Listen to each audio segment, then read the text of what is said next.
I'll have 3 children. Sam, 32 male, Eve, 30 female, and Amy, 28 female. Sam and Eve are married with children, and my wife and I started college funds for them that we put money in at least twice a year.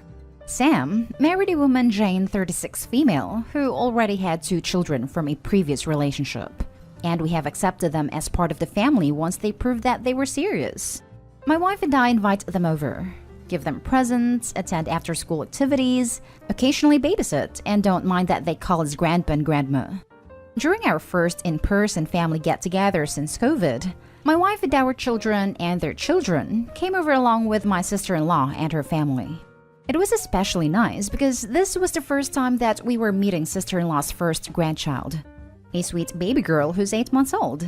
The topic of saving up for college came up, and my wife casually mentioned about how we started up college funds for all 3 grandchildren. Sam's wife overheard and walked in laughing to say, "You mean 5.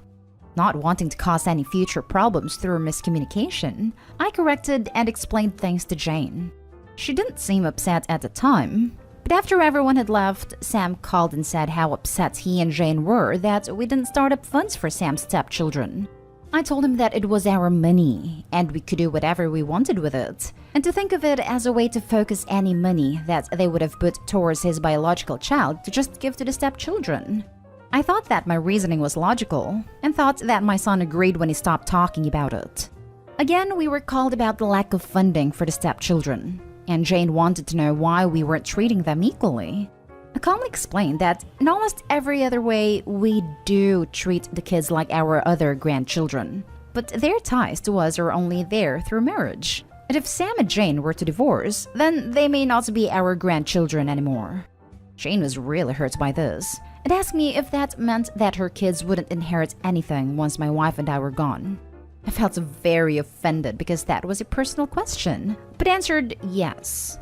If Jane and Sam were still married by the time we died, her kids would get something. But if she wanted it to be an equal share and us to start a college fund for the first 2 kids, then she and Sam would need to sign an agreement stating that they would never divorce.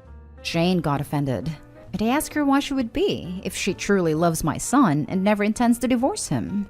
My other children agree that signing an agreement wouldn't be a big deal, but Sam is upset too. Am I the a-hole? Edited to add, because I know that this might come up. I am aware that blood ties aren't always what makes people family, and as far as I know, Sam hasn't legally adopted Jane's first 2 children. Also, when the college funds were mentioned, we were out of earshot from all the children, so the only way Jane's kids would find out is if an adult tells them.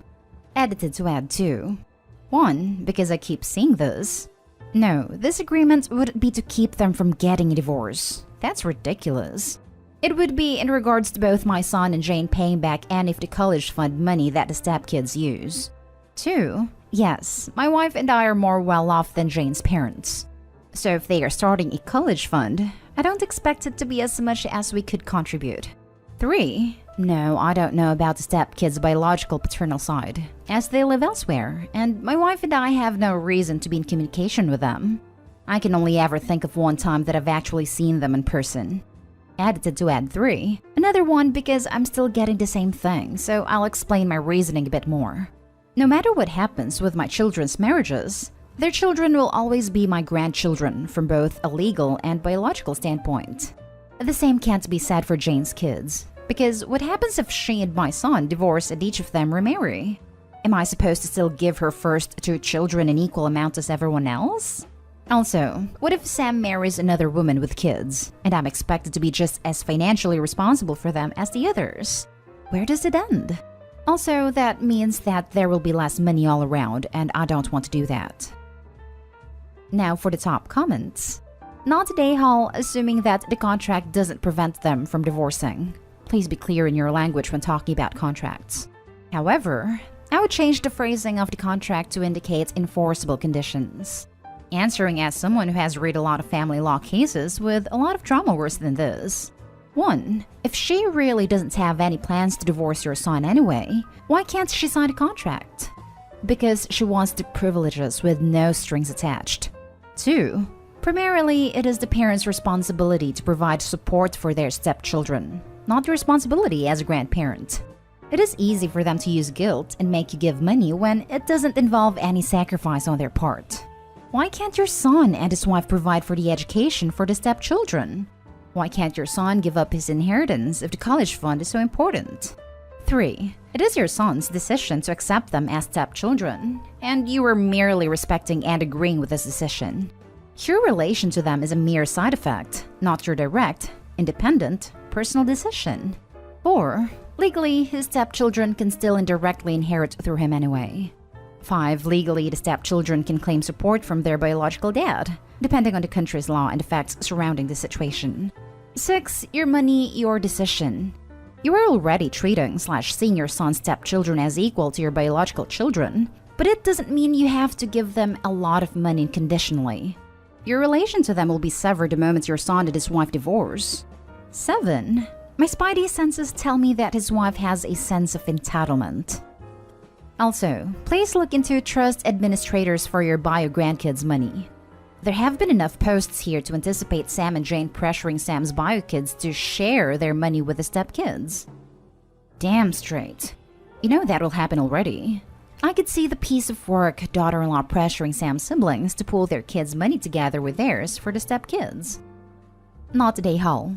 My aunts and uncles went through a number of marriages when I was a kid, often with stepchildren.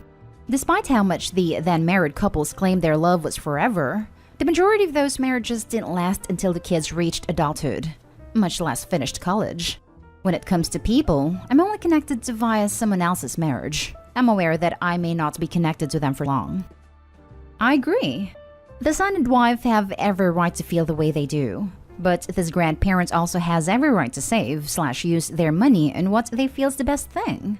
I wouldn't expect my step-parents or their parents to save money for me, even though I came into their life when I was young. Yes, they treat me like their other grandchildren, but I know that if my parents/step-parents were to divorce, it'd cause a shift in our relationship with the extended family. I don't think Opie's the a-hole. I don't really see how it's the grandparents' responsibility to save college money for the grandkids. It should be the parents, so it's a nice thing you're doing. They should be grateful. This Jane seems very entitled, and you should stand your ground because divorces are too likely to happen. Now for the next story. Am I the a-hole for telling my brother my stepdad's not my dad? My dad was in my life until he died when I, male 16, was 7. My mom was already married to my stepdad AJ by then, and my brother was barely 1 year old. I never considered AJ anything than just my brother's dad. For a long time, my mom kept trying to make me call him dad because my brother copied everything I do, and he started calling his dad AJ too. But he grew out of that and just calls him dad now. I can tell AJ don't like that we don't have that kind of relationship, and been in family therapy before. The therapist basically told them to give me my space and I shouldn't be pressured. So they dropped the sessions. Lol. I don't know why out of the blue my brother randomly asked me a few days ago, how come I always called dad AJ? And I told him because AJ is not my real dad. He never asked this before, so it caught me by surprise. My brother told me I'm lying. How could he not be my dad? And I told him my real dad died when I was little, so that's how AJ isn't my dad. But then he asked if that means we're not brothers. And I told him we are because we have the same mom. He just had a million questions about my dad after that, so I told him what I remember. But my mom got mad at me for telling him that AJ is not my real dad, and making it seem like I don't consider him family, and that I just confused my brother about our family. I don't know why, but now AJ is ignoring me when I'm in the room, and it gets awkward when my brother asks more questions about my dad in front of them. Was I Nahal for telling him the truth? Not today, Hal. Your mom shouldn't hide the truth about your real dad. Just disrespectful to his life. Your brother will understand and love you all the same. Yeah, my brother hasn't acted different. Just ask more random questions about him sometimes. He asked, you answered. Your mom and AJ should have known that would happen someday. It's not a bad thing that he knows that he's asking questions so that it will all make sense to him. Not today, Hal. Not today, Hal. Your mom is trying to force a relationship. You're right, AJ isn't your dad and you don't have to call him such. It sounds like you have a cordial relationship. Your mom is just mad she has to do the labor facilitating a blended family, which is her job, so tough luck to her. You're 16, not 6 months. You get to decide who you feel familial towards. And trying to erase Opie's dad's memory. That is so unbelievably crappy. Not an a-hole completely. Your brother is still young and doesn't understand how having a step family works yet. So in the words of /, I will give you 5 over 5 buttholes for telling him something that most likely will change his outlook on life forever. Let me explain why you aren't the a-hole and shouldn't feel like one. 1. Your brother was going to learn anyway. 2. You don't feel comfortable calling AJ your dad because he technically isn't, and you don't have that bond with him. Your mom needs to understand that. 3. AJ ignoring you means that he's hurt, but more butthurt that you aren't doing things the way he wants. Your younger brother did nothing wrong and was just curious, and you answered his question. Next story is titled, Am I the a-hole for insulting my brother as a parent after his repeated suggestions about leaving my wife? Over a year and a half ago, my wife was in a serious car accident that's changed our lives. She suffered serious injuries and she almost didn't make it. By some miracle, she pulled through, but now she's permanently paralyzed from the waist down. We had a 5-month-old baby girl, and I'm not going to lie, it was a major challenge for us both settling to our new lives and managing parenthood. I was the one doing most of the childcare while my wife recovered. My family has been very supportive and lending a helping hand every now and then. My brother, not so much, but then again, we're not that close. Over the past year when we'd talk, he'd say things like, "Man, I don't know how you have the patience for her anymore. Just leave already." Or make comments about my wife being kind of selfish for not at least suggesting I be allowed to see other people given that we won't be intimate anymore. Completely untrue, but not really his business. My family and myself have berated him for talking that way, and I've told him to watch what he says. None of this was ever said in front of my wife, but it still bothered me. Recently, I was talking with my parents and brother on Zoom. My daughter has been having trouble sleeping, so I've been quite tired. My brother again ran his mouth. He doesn't understand why I'm still bothering with her when she's no longer doing me any good, and offered to give me his divorce attorney's information because I obviously didn't sign up to be my wife's babysitter on top of parenting. This irked me because 1, my wife has been perfectly capable of taking care of herself. Obviously, she still needs assistance sometimes, and I help her. And 2, I still love my wife very much, and not going to leave her because it's no longer beneficial, as he puts it. And I told him as such. I also brought up that, unlike him, I don't dip out when there's trouble and shirk my responsibilities. That upset him too, so he ended a call. I brought this up because my brother divorced his wife, and since then he only sees my niece, his daughter, whenever he feels like it, which is rare. My parents have scolded me for stooping to his level. My brother also says I'm a prick when he's just thinking about my best interest, and that's no reason to drag him. I'll admit I was pretty pissed off in the moment. So maybe I was an a-hole? Now for the comments. Not an a-hole. Your brother needs to mind his own business, and I'm shocked that your parents are scolding you. Good luck to you and your wife with everything. You sound like a good husband. I think because everyone in my family is used to my brother and his unfiltered opinions, and it's just him being his usual self. Well, sounds like his usual self is an a-hole. It's good that you stood up to him. Someone clearly needed to. It almost sounds like your brother has the opinion your wife can't be intimate with you, whether it's true or not, and so she's not worth the time anymore? This just screams what kind of person he is, to be honest. Also, doesn't marriage vows usually say something about in sickness and in health? So when he callously said, "You didn't sign up for this," he's not even right anyway. Not an a-hole. And thank you for taking your marriage and wife seriously. Many people would unfortunately have the opinion your brother does, and those people are a-holes. That's been a major factor in why he thinks I should leave her or feels I should at least be allowed to have fun on the side. I don't imagine ever leaving my wife, much less over something like this. Was it hard? Yes. Did I have my own moments where I felt completely broken down because it was all too overwhelming? Absolutely. But we've made it out stronger. And it just felt like he was disrespecting how far we've come by acting like she's been nothing but a chore. Last story. Am I the a-hole for not leaving work to bring my pregnant wife a change of shoes? My 30-male wife, Charlotte, 38-female, is a very senior corporate lawyer and works in the city. She's mostly been working from home due to events, but recently they've started to return to the office. Charlotte is also 5 months pregnant. Charlotte wears heels pretty much everywhere that isn't home or the gym. I always suggest she take a spare pair of flats, but she always refuses. She says it's a matter of pride. She's gotten to a point in the pregnancy where her feet are starting to swell, so it's becoming increasingly uncomfortable wearing her shoes. However, she has still refused to take flats with her. I work in construction, and my current site is about an hour away from Charlotte's office. I got a call from her yesterday. She said that her feet were in agony, and she didn't think she would be able to walk to the train station and go on the train home in her heels. She wanted me to find a shoe shop and buy a cheap pair of trainers or flip-flops, or alternatively bring my trainers. I normally wear trainers to work and then change into my work boots, so she could wear them home.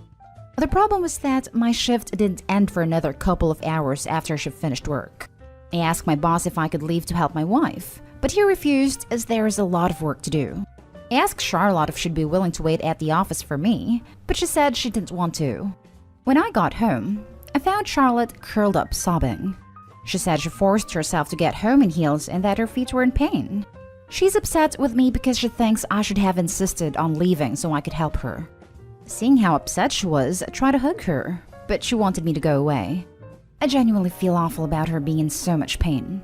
I'm almost in tears about it myself, but there wasn't much I could have done. I couldn't exactly tell my boss I was leaving whether he liked it or not. I offered her to wait for me to finish, but she refused. Am I the a-hole? Not the a-hole. As a heel wearer, you always have a backup pair of shoes at work. How ridiculous. She's a hotshot lawyer. Shouldn't these problem-solving skills be her jam? I understand she's pregnant and hormonal, etc., but my blood boils after reading this post. She is asking her working husband to get her shoes so she can go home? What happened to being a strong, independent woman? Edited to add, not the a-hole. I am a woman who has been pregnant and also have been in sticky situation where I had to put on my big girl pants and solve things without my husband's help. I've heard of some people who probably have money to burn who Uber or Uber Eats frivolous items like beauty blenders. So just an expensive hack for anyone who's in a pinch. Not the a-hole. Your wife is an adult. She should have realized by now that she can't wear the heels all the time. I'm not pregnant, and in the before times, I carried a pair of trainers to change into after office hours. I'm not even sure how your wife is planning to handle the day that heels have so damaged her feet and ankles she can't wear them at all. As a retired professional female office worker who had no idea what I'd be doing in the course of a day, what I kept at my office: heels, steel toe boots, tennis shoes, trainers, house shoes, rain boots for rain/mud, flats, casual and dress, extra pantyhose, stockings, and lots of extra socks, also changes of clothing. I agree with above poster. She may be pregnant, but she was a grown woman first and should know to be prepared. Clearest not the a-hole of the week. You told her to carry spare shoes. You try to get off of work. She may be hormonal, but that's no excuse to be an a-hole.